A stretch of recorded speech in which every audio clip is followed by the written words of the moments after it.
And now it's time to take a closer look at what Moscow and Tehran could be planning. Our guest today is Witold Rodkiewicz from the Center for Eastern Studies. Hello and welcome to Eastern Express. Hello. So do you believe that this latest rapprochement between Moscow and Tehran could lead to something more? There are speculations concerning the deliveries of drones to Russia. Could this indeed be the essence of the matter?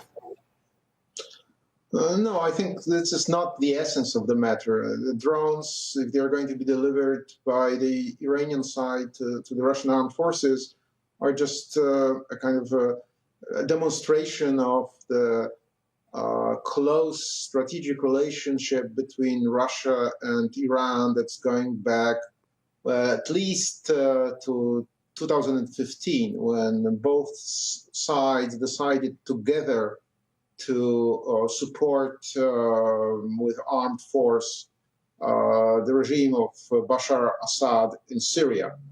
To remind you, this involved a very close cooperation between Russian armed forces and Iranian auxiliaries that were fighting on the side of President Assad.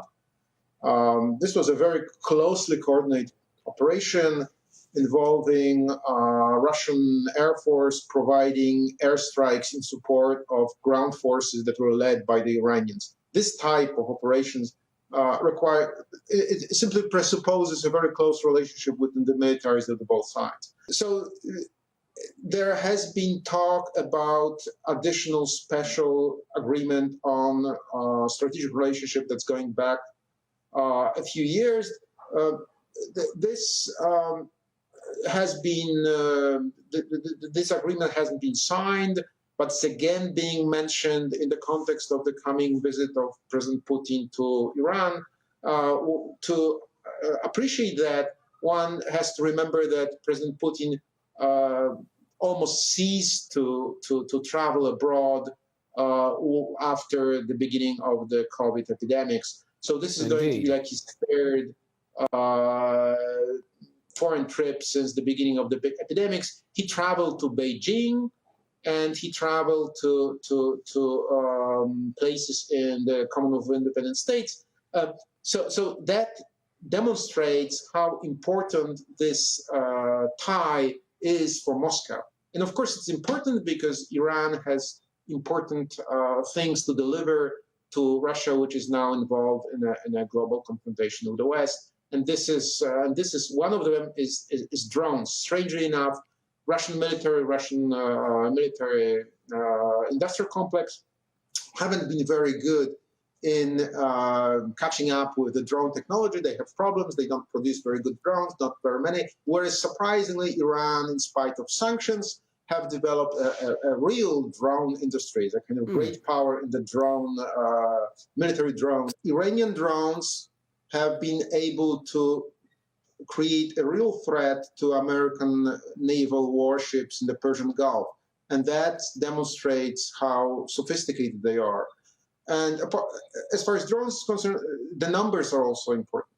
And it's been a consistent complaint from the sort of coming up from the ranks of the Russian armed forces since the beginning of the war in Ukraine that they don't have enough drones, that the Ukrainians have more drones. So that to plug this gap would be an extremely important contribution to the Russian war effort. But of course, it goes deeper. There is also talk about creating and drawing Iran into the so-called Shanghai Organization of Cooperation, which is a bloc which is run basically by Russia and China, basically an anti-Western grouping that's supposed to exclude Western influence in the broadly understood Eurasia. So Iran has just joined this group. Last year, the decision was taken at the summit. The process is now going on. And this has potential also of growing, of increasing economic cooperation between China, Iran, and Russia. Iran has various things to offer to Russia. It can sell goods. It can also serve as a channel of transit for goods because of the Caspian Sea and because of the connection that's being built on and being developed through the Transcaucasia. So for a variety of reasons, this is a very important relationship for Russia. Iran is the fundamental commonality of interest is that both Iran and for both Iran and Russia, United States' position as the leader of the international system is unacceptable. So both sides have their foreign policy is based anti-American, and this is the most important link and cause for cooperation between Iran and Russia. One has also to mention that Iran is also the other most important, now economically, the most important partner of Iran now is China. So if we think about this in broader terms, with Russia being also, China being also the most important economic partner for Russia, we see here a kind of the beginning or the formation of an alliance, anti-Western alliance, which includes not only China and Russia, but also Iran and potentially other countries. آنچه در مورد ما میگویند